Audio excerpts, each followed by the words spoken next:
Shall I start, Paul? Yeah, you should do, shouldn't you? Thank you.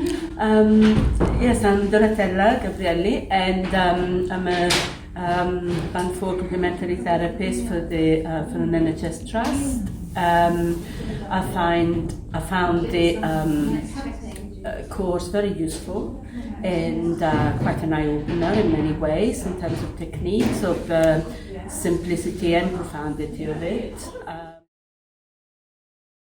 I'm Paul. I work at an NHS hospital, complementary therapy, and I think this is a really useful add-on, isn't it, to all the works we do. And I think we need to get more of the therapists who do different things, reflexology, bowing, shiatsu, all the rest of it, to get these people to have it as an integrated technique, because it's a bit of an eye-opener.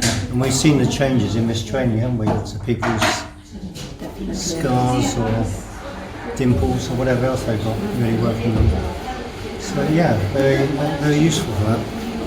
And good teaching, of course. I don't know where Emma is, but if she should be around, we should say to her, excellent teaching, Thank you, at Emma. a good pace. Yeah.